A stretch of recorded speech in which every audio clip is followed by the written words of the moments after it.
ರಾಜ್ಯ ರಾಜಕಾರಣದ ಮೇಲೆ ಕುಮಾರಸ್ವಾಮಿ ಸ್ಪೆಷಲ್ ಇಂಟ್ರೆಸ್ಟ್ ಅನ್ನು ತೋರಿಸ್ತಾ ಇದ್ದಾರೆ. ವಾರದಲ್ಲಿ 2 ದಿನ ರಾಜ್ಯ ರಾಜಕಾರಣಕ್ಕೆ ಎಚ್ಡಿಕೆ ಮೀಸಲಿರುವಂತದ್ದು. ಸೊ ಮತ್ತೆ ವಿಧಾನಸಭೆ ಚುನಾವಣೆಗೆ ರಾಜ್ಯ ರಾಜಕಾರಣದ ಮೇಲೆ ಕುಮಾರಸ್ವಾಮಿ ಸ್ಪೆಷಲ್ ಇಂಟ್ರೆಸ್ಟ್ ಅನ್ನು ತೋರಿಸ್ತಾ ಇದ್ದಾರೆ. ವಾರದಲ್ಲಿ 2 ದಿನ ರಾಜ್ಯ ರಾಜಕಾರಣಕ್ಕೆ ಎಚ್ಡಿಕೆ ಮೀಸಲಿರುವಂತದ್ದು ಮತ್ತೆ ವಿಧಾನಸಭೆ ಚುನಾವಣೆ. ಇಲ್ಲಿ ಸ್ಪರ್ಧಿಸಿ ಸಿಎಂ ಆಗುವ ಇರಾದೆ ರಾಮನಗರ ರಾಜಕೀಯದಲ್ಲಿ ಸಂಚಲನವನ್ನ ಸೃಷ್ಟಿ ಮಾಡ್ತಾ ಇದೆ. ಈ ಒಂದು ವಿಚಾರ 2028ಕ್ಕೆ ಚನ್ನಪಟ್ಟಣದಿಂದ ಎಚ್.ಡಿ. ಕುಮಾರಸ್ವಾಮಿ ಸ್ಪರ್ಧೆ ಮಾಡುವಂತಹ ಸಾಧ್ಯತೆ ಇದೆ ಅಂತ ಹೇಳಲಾಗ್ತಾ ಇದೆ. ಈ ಕುರಿತಾದ ಪ್ರಶ್ನೆಗೆ ಕಾಲವೇ ಉತ್ತರಿಸುತ್ತೆ ಅಂತ ಹೇಳ್ಬಿಟ್ಟು ನಿಖಿಲ್ ಕುಮಾರಸ್ವಾಮಿ ಹೇಳ್ತಾ ಇದ್ದಾರೆ. ಸೊ ನಾವು ಎನ್ಡಿಎ ಮೈತ್ರಿಕೂಟದ ಭಾಗ, ಕಾಲವೇ ತೀರ್ಮಾನವನ್ನ ಮಾಡುತ್ತೆ. ಜೆಡಿಎಸ್ ಪಕ್ಷದ ಕಾರ್ಯಕರ್ತರ ಜೊತೆ ನಿಖಿಲ್ ಮಾರ್ಮಿಕ ಮಾತನಾಡಿದ್ದಾರೆ. ಈ ವೇಳೆ ಕುಮಾರಸ್ವಾಮಿ ಸಿಎಂ ಆಗಬೇಕು ಅಂತ ಕಾರ್ಯಕರ್ತ ಹೇಳಿರುವಂಥದ್ದು. ಇದು ಎನ್ಡಿಎನ ರಾಷ್ಟ್ರ ಮತ್ತೆ ರಾಜ್ಯ ನಾಯಕರ ತೀರ್ಮಾನವಾಗಿರುತ್ತೆ.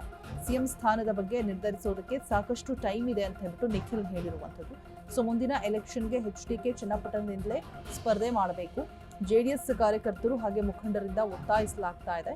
ಎಂಪಿ ಚುನಾವಣೆ ವೇಳೆ ನಿರೀಕ್ಷಿತವಾಗಿ ಮಂಡ್ಯ ಕ್ಷೇತ್ರದಿಂದ ಸ್ಪರ್ಧೆ ಕೂಡ ಇರುವಂಥದ್ದು. ಆದರೆ ಚನ್ನಪಟ್ಟಣದಿಂದ ಸ್ಪರ್ಧಿಸಬೇಕು ಅನ್ನೋದು ಜನರ ಆಸೆ ಅಂತ ಹೇಳ್ಬಿಟ್ಟು ನಿಖಿಲ್ ಹೇಳ್ತಾ ಇದ್ದಾರೆ.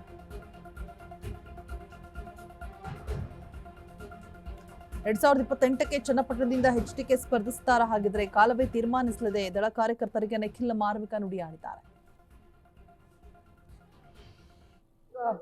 ಈಗ ಅದು ಅವರೆಲ್ಲರ ಅಭಿಲಾಷೆ ಇದೆ.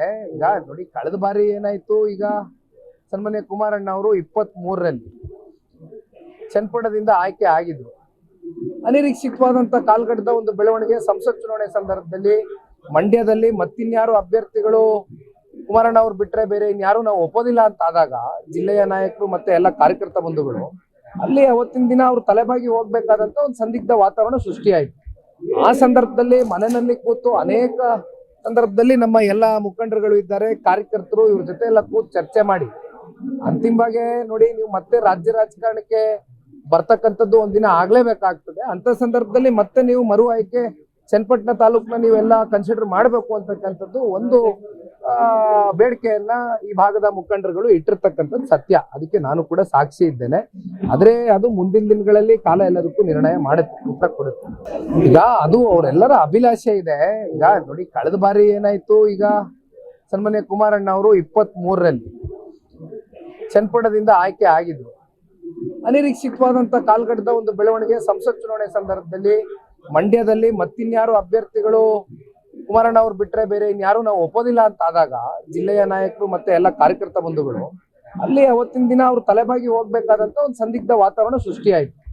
ಆ ಸಂದರ್ಭದಲ್ಲಿ ಮನೆಯಲ್ಲಿ ಕೂತು ಅನೇಕ ಸಂದರ್ಭದಲ್ಲಿ ನಮ್ಮ ಎಲ್ಲ ಮುಖಂಡರುಗಳು ಇದ್ದಾರೆ, ಕಾರ್ಯಕರ್ತರು, ಇವ್ರ ಜೊತೆ ಎಲ್ಲ ಕೂತು ಚರ್ಚೆ ಮಾಡಿ ಅಂತಿಮವಾಗಿ ನೋಡಿ, ನೀವು ಮತ್ತೆ ರಾಜ್ಯ ರಾಜಕಾರಣಕ್ಕೆ ಬರ್ತಕ್ಕಂಥದ್ದು ಒಂದಿನ ಆಗ್ಲೇಬೇಕಾಗ್ತದೆ. ಅಂತ ಸಂದರ್ಭದಲ್ಲಿ ಮತ್ತೆ ನೀವು ಮರು ಆಯ್ಕೆ ಚನ್ನಪಟ್ಟಣ ತಾಲೂಕ್ನ ನೀವೆಲ್ಲ ಕನ್ಸಿಡರ್ ಮಾಡಬೇಕು ಅಂತಕ್ಕಂಥದ್ದು ಒಂದು ಬೇಡಿಕೆಯನ್ನ ಈ ಭಾಗದ ಮುಖಂಡರುಗಳು ಇಟ್ಟಿರ್ತಕ್ಕಂಥದ್ದು ಸತ್ಯ. ಅದಕ್ಕೆ ನಾನು ಕೂಡ ಸಾಕ್ಷಿ ಇದ್ದೇನೆ.